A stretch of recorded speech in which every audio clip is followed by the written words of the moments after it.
사랑으로 나눔을 실천하는 교회. 어떤 시대나 세상에 희망은 교회였습니다. 역사를 되돌아보면 교회가 영적인 힘을 발휘할 때 사회적으로도 부흥이 있었어요. 반면에 교회가 사명을 다하지 못하고 부패하고 힘을 잃었을 때 사회 역시 부패하고 방향을 잃어버렸어요. 따라서 사회를 구원하기 위한 강력한 힘은 교회가 있습니다. 하나님의 백성들이 하나님의 전에 모여서 기도하고 헌신이 불붙을 때 이 사회에 소망이 있게 되는 것입니다. 교회는 두 가지 구조를 가지고 있는데 모이는 것과 흩어지는 거예요.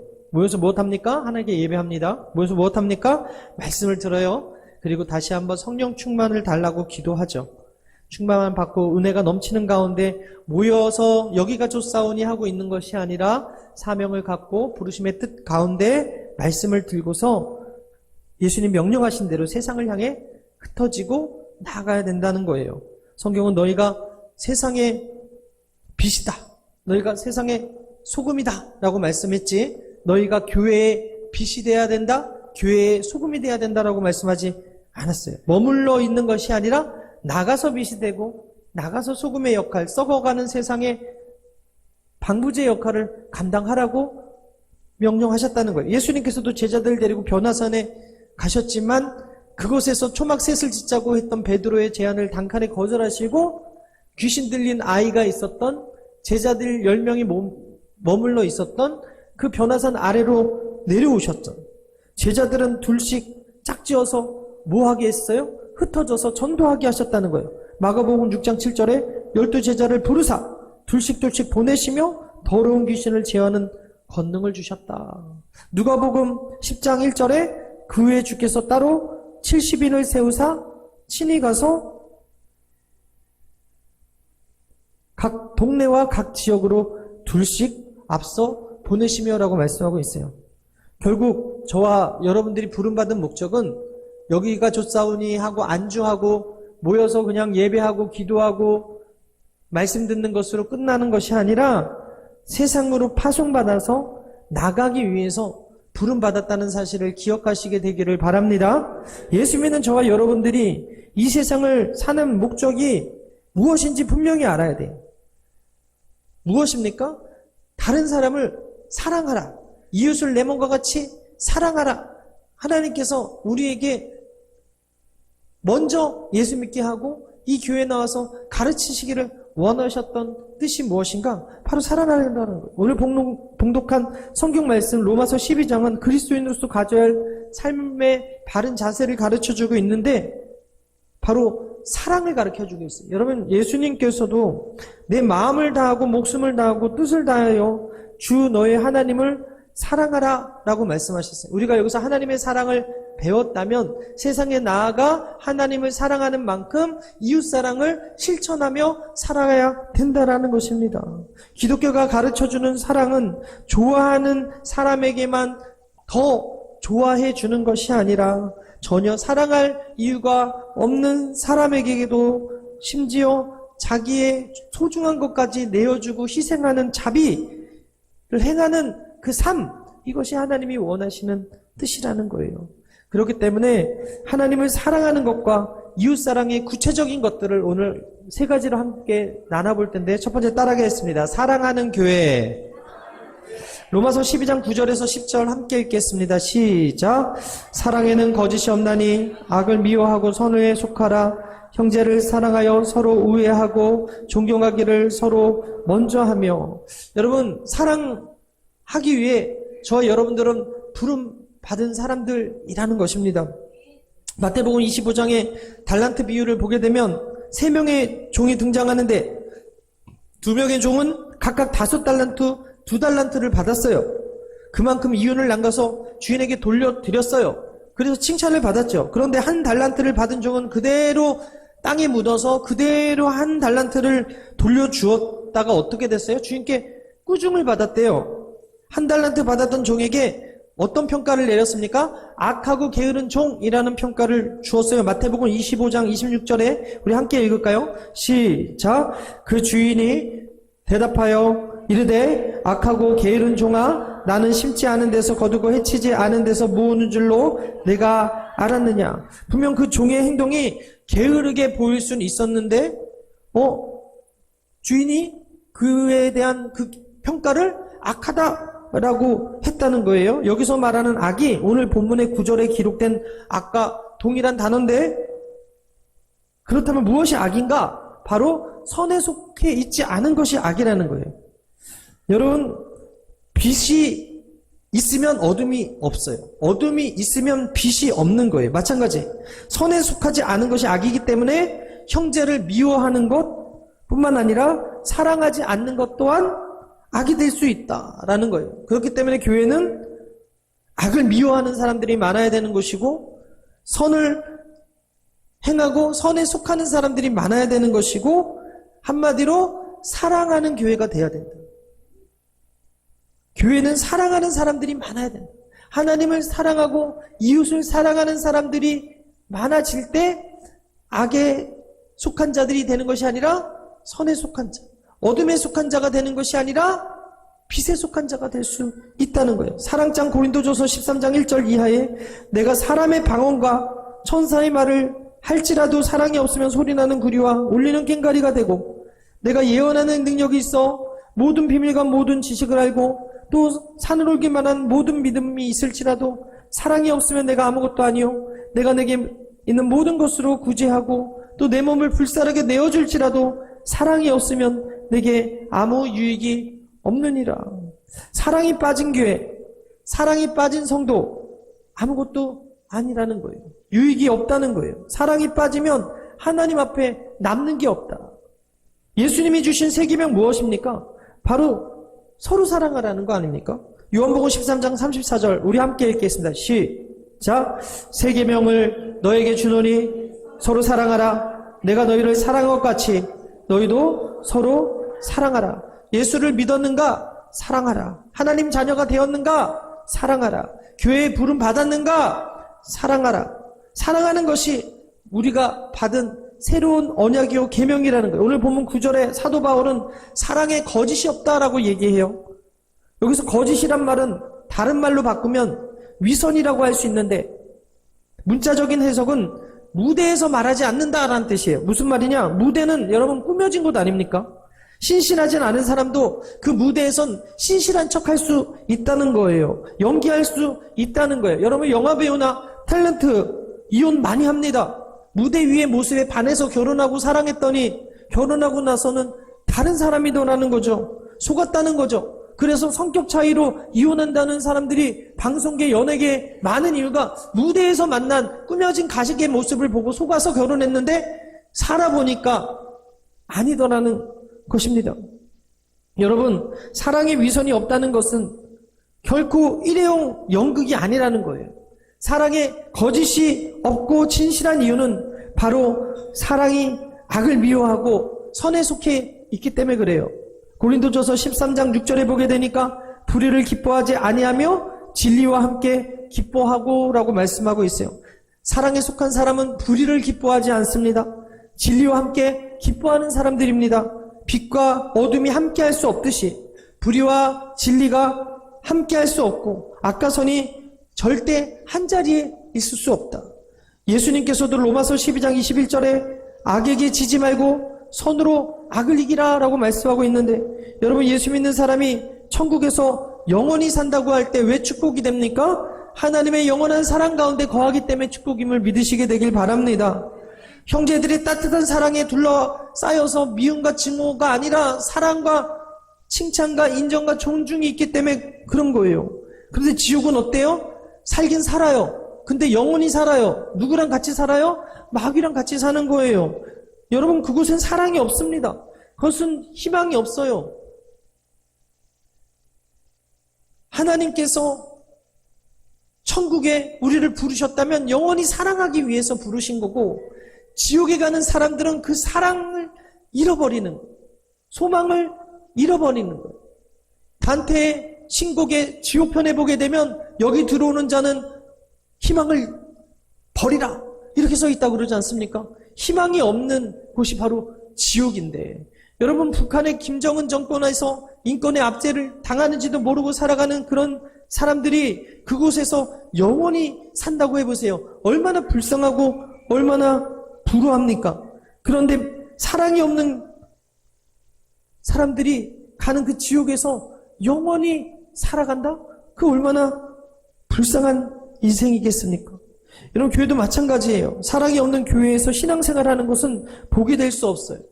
그렇기 때문에 우리는 예수님이 그러하셨듯이 사랑의 교회를 만들어 가야 됨을 믿으시게 되기를 바랍니다. 우리가 있는 곳에 사랑이 있어야 되고, 우리가 있는 곳에 하나님께서 말씀하신 순종의 덕이 있을 때 우리가 비로소 이웃을 내 몸과 같이 사랑할 수 있게 된다는 거예요. 주님은 한 사람 한 사람, 이 땅에 있는 사람들을 사랑하셨다라고 말하죠. 요한복음 3장 16절, 우리가 다 아는 말씀인데 함께 읽겠습니다. 시작. 하나님이 세상을 이처럼 사랑하사 독생자를 주셨으니 이는 그를 믿는 자마다 멸망하지 않고 영생을 얻게 하려 하심이라. 가장 소중한 예수님을 내어주시면서 영원한 사랑의 초대를 해주신 분이 우리 하나님이십니다. 여기서 말씀하시는 세상이 물리적인 세상이 아니라 한 사람, 한 인간, 구체적인 사람들인데, 내가 정말 주님을 사랑한다면 사람을 소중히 여겨야 되겠다, 사랑하며 살아야 되겠다라는 인식과 결단을 가지고 살아가야 될 줄 믿습니다. 그렇다면 형제를 어떻게 사랑해야 되는가? 두 번째 따라하겠습니다. 나누는 교회. 13절에 성도들의 쓸 것을 공급하며 손 대접하기에 힘쓰라고 말씀하고 있어요. 주님은 쓸 것을 공급하며 손 대접하고 나누는 것에 힘쓸 것을 요청하셨습니다. 바울이 로마서를 쓸 당시만 해도 예수 믿는 사람은 대부분 부요한 사람들이 아니라 가난하고 헐벗고 급빈한 사람들이었어요. 얼마나 생활이 어려웠는지 모르는데 그 당시 로마는 가장 화려한 국제도시였기 때문에 사방에서 손님들이 찾아왔어요. 예수 믿는다고 하면 핍박이 있었습니다. 찾아오는 손님을 거절하기 어려운 상황 속에서도 그들은 나누는 일을 포기하지 않았습니다. 쉽지 않은 헌신이 필요했음에도 찾아오는 사람들로 인해서 시험에 든 사람도 있었음에도 포기하지 않았다는 거예요. 자기 식구들 먹을 것도 부족한데 손님을 위해서 대접하고 나누는 일이 쉬운 일이 아니지 않습니까? 그럼에도 불구하고 로마 성도들은 자신의 것을 나누는 일에 힘을 다했다. 대접하기에 힘을 썼다는 거예요. 하나님 앞에 최고의 멋진 삶의 비결은 무엇입니까? 자신의 가진 것을 내려놓는 것, 부인하는 훈련을 하는 거거든요. 여러분, 믿음의 조상 아브라함 잘 아시지 않습니까? 그의 생애를 보게 되면 자신의 것을 내려놓는 훈련을 되게 많이 했어요. 본토, 친척, 아비집을 떠나라는 명령에 그 명령 하나 붙들고 그 기득권, 아버지의 모든 것들을 내려놓고 부인하고 떠났어요. 그 다음에 소돔의 그 좋은 목초지, 룻이 이렇게 제안하자. 네가 우하면 내가 자하고 내가 자하면 네가 우하리다. 근데 룻이 봤을 때 그 소돔과 고모라 그 땅이 너무나 좋게 보였기 때문에 그곳을 선택했을 때 양보했지 않습니까? 또한 하갈에게서 얻은 장자 이스마엘, 자신은 이것으로 만족했는데, 이 장자로 만족했는데 하나님이 아니라 하시니까 하갈을 내어 보내고 이스라엘을 포기합니다. 나중에는 사랑하는 아들 이삭 바치라고 하니까 어떻게 합니까? 모리아산에 새벽 일찍 가서 사라와 상의하지도 않고 하나님께 바치려고 하였어요. 그가 자신의 것을 포기하고 하나님 명령대로 드리고 나누었더니 어떻게 됐어요? 망했어요? 절대 망하지 않았잖아요. 그가 그 이름대로 열국의 아비가 되었지 않습니까? 요즘 제가 당근마켓을 좀 많이 해요. 여러분 혹시 당근 하시는지 모르겠는데 뭐 아시는 분들은 아실 거예요. 제가 정말 당근의 온도가 56.4도로 엄청 높아요. 예, 이게 당근이 처음에 36.5도로 시작되는데 매너가 안 좋으면 떨어지고 매너가 좀 올라가는데 제가 막 제 거를 나누는 건 아니고 이제 나눈 거를 이제 이렇게 많이 받아와요. 요즘 혹시 눈치챘는지 모르겠지만 지난주에 없었는데 오늘 우리 교회에 있네 하는 것들은 다 제가 당근해서 얻어오거나 나눔을 받아오거나 저렴하게 구입해서 갖다 놓은 것인데, 여러분 당근마켓이라는 이 플랫폼, 여러분 카카오톡을 쓰시는 거는 이제 효율적인 의사소통을 위한 플랫폼인데, 이 당근마켓은 지구를 건강하게 하자는 이 프랜차이저를 가지고, 캐치프레이즈를 가지고 만든 그 플랫폼이에요. 그러니까 버려지는 거 없게 재활용해서 나눠 쓰고 아껴 쓰자. 이걸 가지고서 만들었어요. 그래서 정말 사람들이 버리는 것이 아니라 나눔으로 인해서 누군가에게 기쁨이 되고 누군가에게 필요가 또 채움받는, 그래서 자신의 것을 나눔하거나 저렴하게 파는데 그로 인해서 많은 사람들이 이익을 얻고 있어요. 특별히 이번에 어떤 분이 서랍장을 나눈다 한다고 해서 제가 갔더니, 제가 요양원을 한다 그랬더니 갑자기 안마의자를 가져가실래요? 그러는 거예요.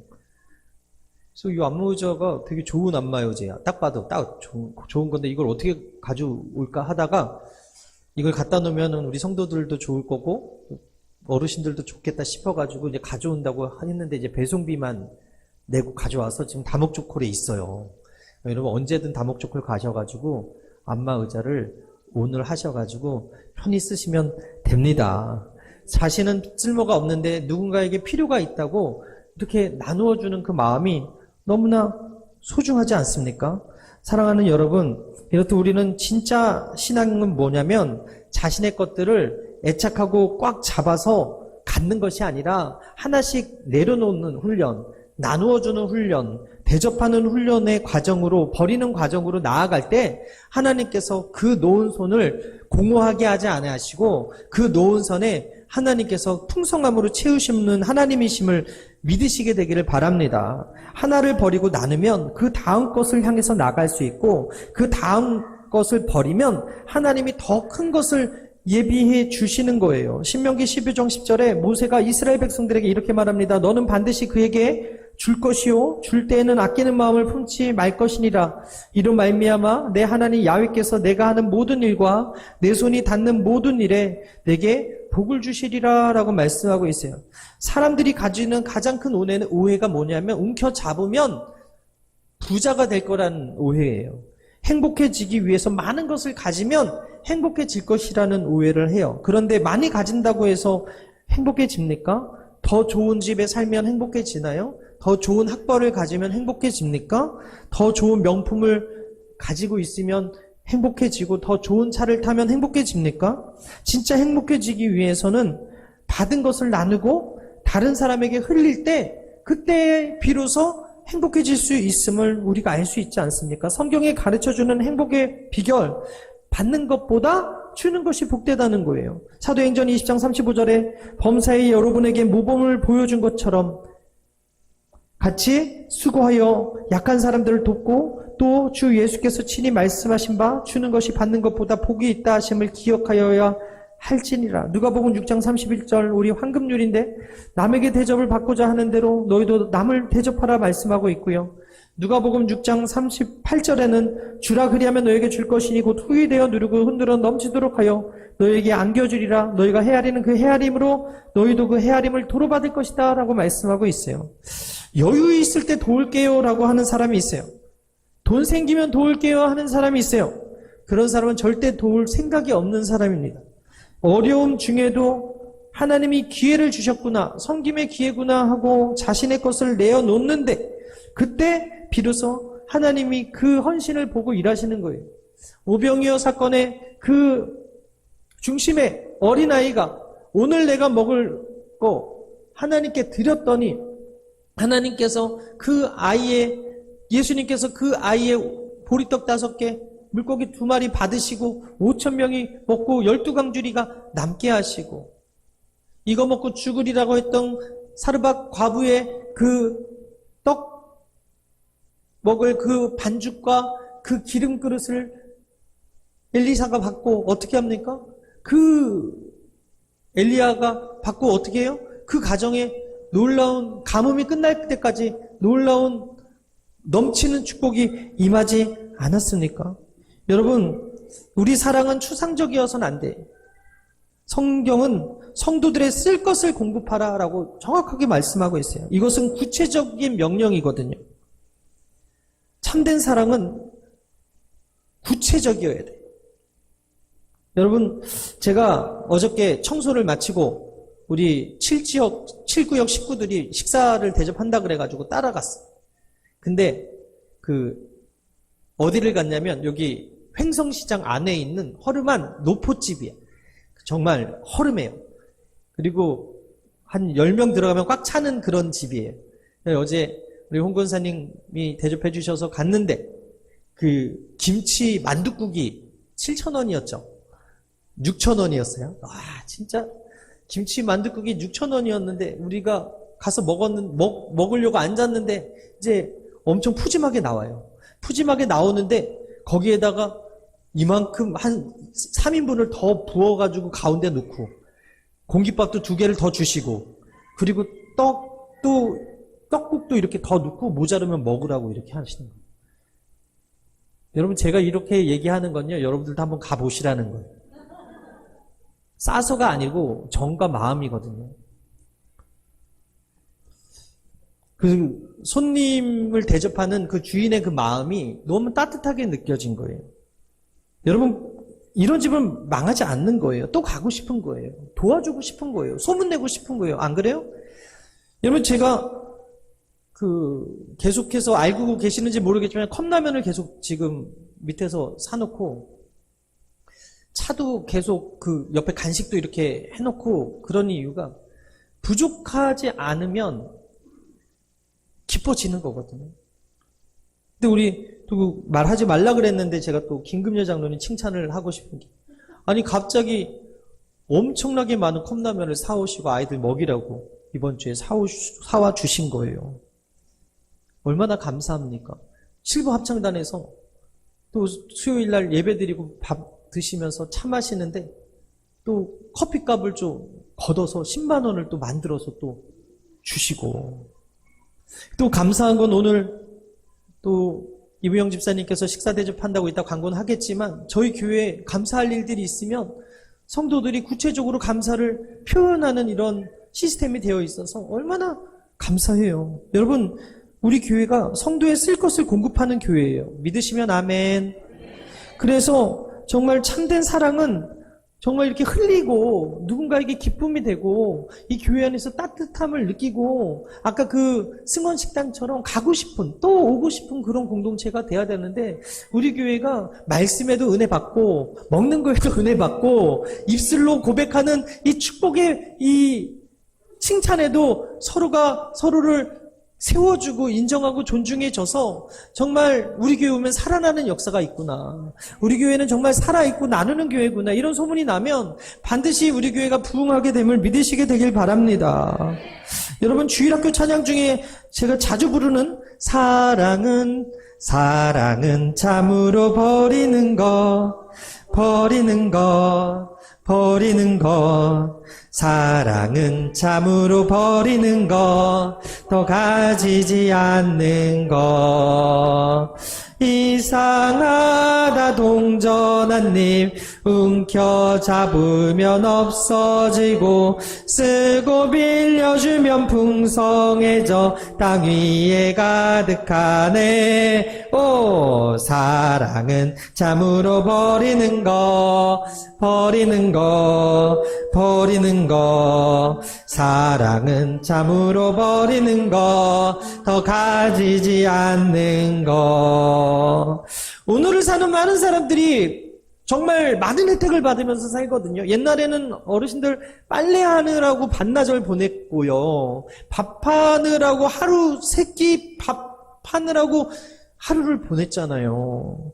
근데 지금은 어떻습니까? 청소기가 다 해주고 세탁기가 다 해주고 정말 서빙고에 있었던 얼음 사오지 않아도 우리가 냉장고, 김치냉장고, 건조기가 다 우리의 필요를 채워주지 않습니까? 그럼에도 불구하고 우리가 채워지지 않는다 불평하는 사람들이 있어요. 지난주에 저희 집에 열심히 일했던 건조기가 사망하셔가지고 빨래가 한가득인 것을 보면서 너무나 이 건조기가 이렇게 큰 일을 했었구나. 제가 그때 말씀하지 않았나요? 저희 아내가 넷째를 낳으면 내가 건조기를 꼭 사줄게 해가지고 사주는 멋있는 남자가 저였다고 얘기를 했는데, 우리 유한이가 7살이 되던 해에 이 친구가 망가져가지고 한 주간을 되게 힘들게 보냈어요. AS를 받긴 했는데, 중요한 건 뭡니까? 있었음에도 우리가 인지하지 못하고 그냥 당연한 것처럼 생각하고 살아갈 때가 너무나 많이 있어요. 우리가 예배하면서, 찬양하면서, 말씀 듣고 기도하면서 마음껏 고백하죠. 예수님 사랑합니다. 그런데 여러분, 예수님 눈에 안 보이잖아요. 안 보이는데 예수님 사랑합니다 라고 하는 것은 무엇을 의미합니까? 주님 사랑한다고 고백하면 주님이 우리에게 가르쳐준 사랑법대로 살아야 된다라는 거예요.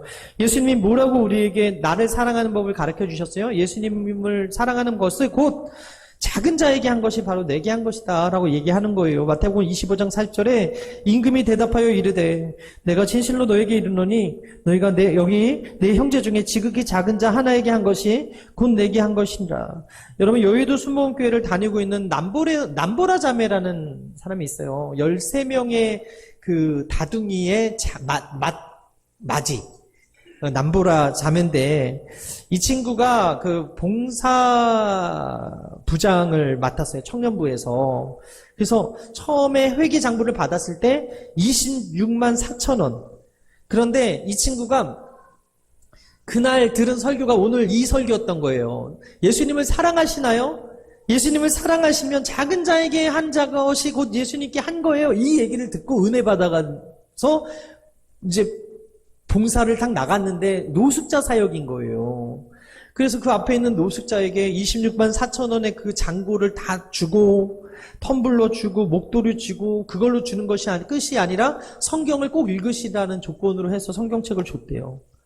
그렇게 해서 자신이 받은 그 26만 4천 원을 그 처음 만난 노숙자한테 다 줬더니 1년 후가 돼서 이게 100배가 돼가지고 1,000만 원의 재정이 후원이 채워져서 그렇게 되었다는 간증을 들었어요. 그러면서 그녀가 이렇게 고백합니다.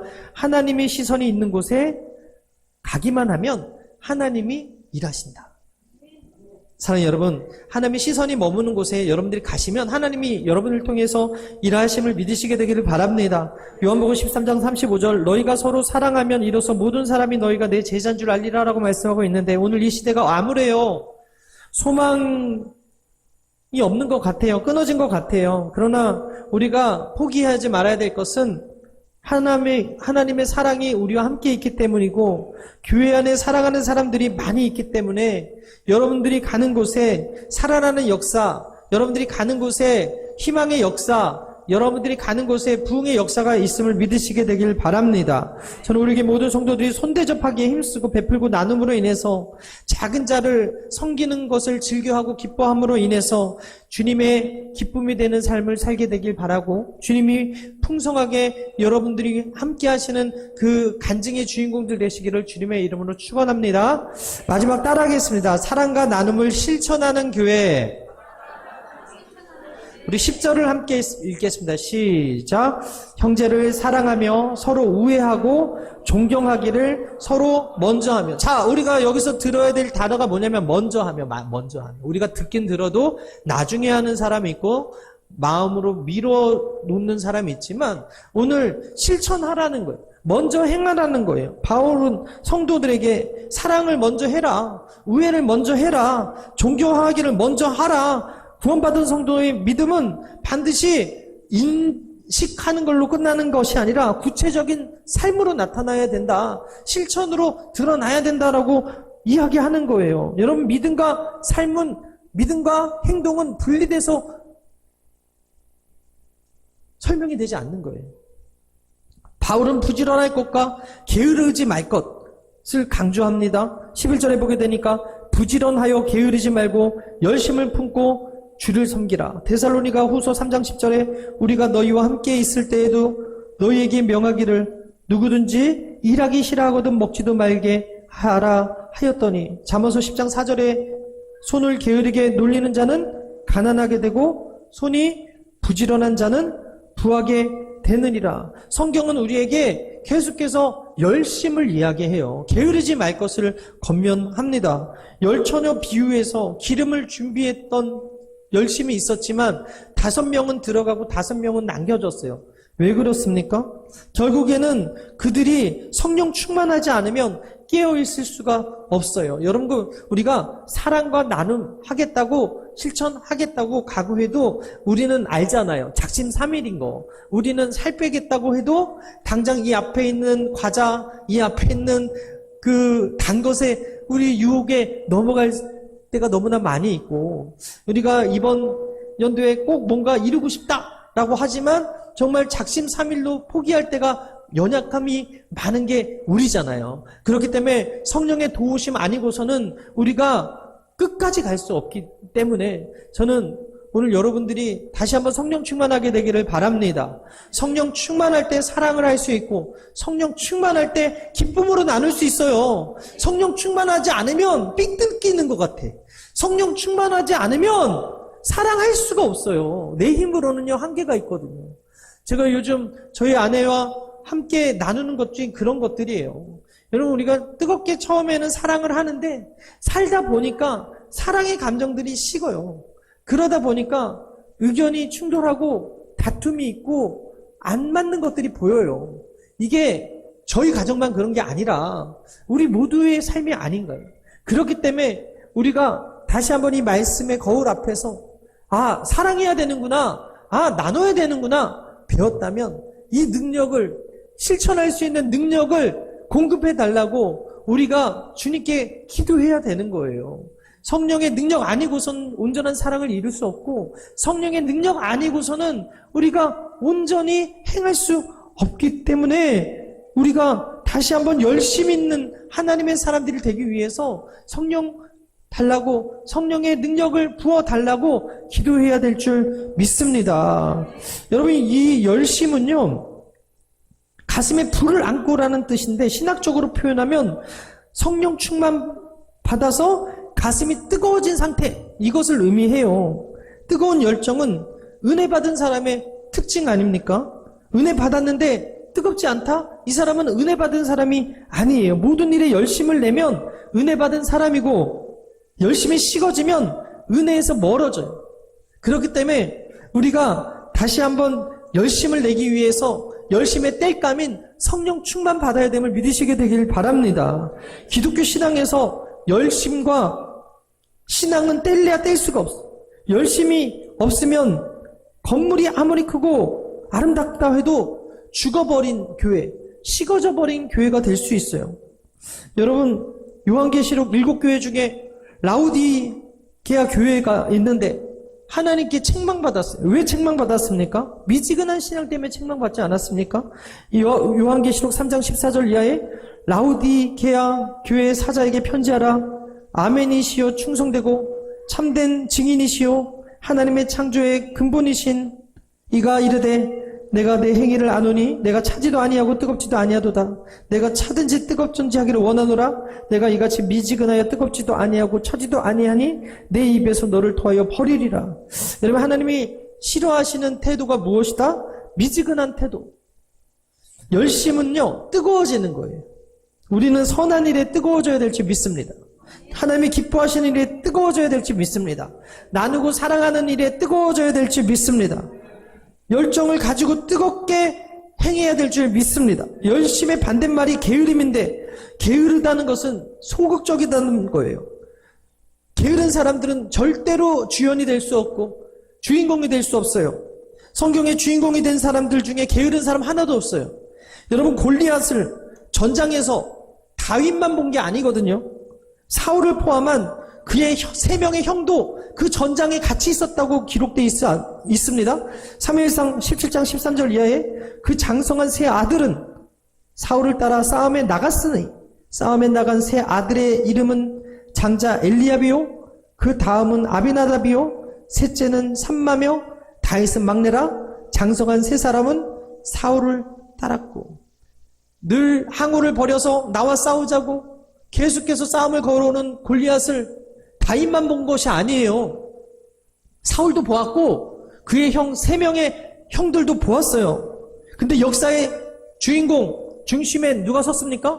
다윗이 섰어요. 왜냐? 그는 하나님을 향한 열심히 있었거든요. 하나님을 모욕하는 원수에 대한 거룩한 분노가 있었거든요. 사무엘상 17장 36절에 주의 종이 사자의 곰도 쳤은즉 살아계신 하나님의 군대를 모욕한 이 할례받지 않은 블레셋 사람이니까 그가 그 짐승이 하나와 같이 되리이다. 여러분, 성경에 보게 되면 기적의 주인공들은요, 게으른 사람들이 아니라 늘 열심히 있던 사람, 모세도 엘리야도 열심히 특심이었던 사람. 자, 여러분, 인생의 주인공, 하나님 앞에 쓰임받는 주인공은 게으르지 않았다. 열심히 특심이었다. 이 말씀을 마음판에 새기고 사랑 나눔의 열심을 품고 나아갈 때 하나님께서 여러분들을 이 세대의 귀한 모세와 같이, 다윗과 같이, 엘리사와 같이, 그리고 다니엘과 같이, 엘리야와 같이 여러분들 사용해 주심을 믿으시게 되기를 주님의 이름으로 축원합니다. 여러분, 우리는 부지런해야 돼요. 왜냐하면 그리스도인들은 두 세계를 사는 사람들, 두 세계. 현재를 사는 사람이기도 하지만 천국을 사는 사람이기 때문에 그래요. 우리는 하나님을 섬기기도 하지만 세상을 섬기기도 하기 때문에 그래요. 우리는 이 세상에 직업도 가져야 돼요. 그리고 하나님 사명 위에서 부름받았기 때문에 그 사명 위에서도 살아야 돼요. 남들이 하나 할 때 우리는 두 가지를 해야 되는데 게을러야 되겠습니까? 게으를 수 없다는 거예요. 무엇보다 요사이 시간이 정말 살과 같이 가요. 저만 그런가요? 1월이 시작한 지 얼마 안 된 것 같은데 벌써 오늘 19일이에요. 제 심리가 좀 빨리 안 갔으면 좋겠다는 마음인지 지난주에 주보 날짜도 틀렸는데 오늘 주보 날짜도 틀렸어. 한 주씩 계속해서 미루고 있어. 이게 좀 빨리 안 갔으면 좋겠다. 이게 한 번 실수면은 그러려니 하는데 내가 오늘도 틀린 거 보고서 이게 세월을 좀 잡고 싶은 이 심리가 내 안에 있구나라는 걸 이걸 읽었어. 무슨 얘기입니까? 너무 빨리 가. 그럼에도 불구하고 빨리 간다고 느끼는 분들은 여러분 열심히 살고 있다는 증거예요. 잘 살고 계시는 거예요. 할렐루야. 말씀을 마치겠는데 12절에 보게 되니까 소망 중에 즐거워하며 환난 중에 참으며 기도에 항상 힘쓰라고 말씀하고 있어요. 우리가 사는 세상은 지금 말세를 향해서 가고 있어요. 내일은 평안이 아닐 거예요. 내일은 환난이 기다릴 거예요. 예수 믿는 사람들은 더 핍박이 기다릴 거예요. 예수님이 또 우리에게 가르쳐 주신 게 뭐예요? 내가 너에게 화평을 주고 온 거라고 생각하지 말아라. 난 너에게 검을 주러 왔다라고 말을 하고 있어요. 말씀대로 정말 점점 우리가 예수 믿기 힘든 세대, 말씀대로 순종하며 살기 힘든 그런 시대에 살아요. 사랑함에 있어서도 힘들고 나눔에 있어서도 힘들고 시험과 어려움이 환난 가운데 있을 거예요. 하지만 그럼에도 불구하고 우리에게 원하시는 것이 무엇입니까? 포기하지 말라라는 거예요. 사랑하는 것, 나누는 것, 그리고 성령 충만해서 세상으로 나아가는 것을 포기하지 말라는 거예요. 여러분, 가장 위대한 사랑은 다른 사람에게 말씀대로 순종해서 사랑에 실천해서 하나님의 앞에 계신 것처럼 보여주는 인생. 그것이 하나님이 정말 기뻐하시는 인생을 기억하시게 되길 바랍니다. 그래서 마태복음 5장 16절 마지막으로 함께 읽고 마치겠습니다. 시작. 이같이 너희 빛이 사람 앞에 비치게 하여 그들로 너희 착한 행실을 보고 하늘에 계신 너희 아버지께 영광을 돌리게 하라. 저는 바라기는 우리 교회 모든 성도님들이 삶의 현장에서 뜨겁게 사랑하게 되기를 바라고요. 손대접하기를 힘쓰게 되기를 바라고 나누는 일에 열심을 품어서 당당하게 그리스도인임을, 예수 닮은 하나님의 사람임을 나타내서 정말 이 로마 교회의 성도들과 같이 칭찬받는 그런 우리 교회 성도님 되시기를 주님의 이름으로 축복합니다. 승원식당에 또 가고 싶은데 우리 교회도 또 오고 싶다. 우리가 함께 모여있는 이 자리가 너무나 좋다. 이런 마음들이 새 가족들이 가질 때 우리 교회는 금방 부흥하게 될 거예요. 그런 교회가 우리 교회 되게 해달라고 함께 찬양하고 나누고 기도하고 마치도록 하겠습니다.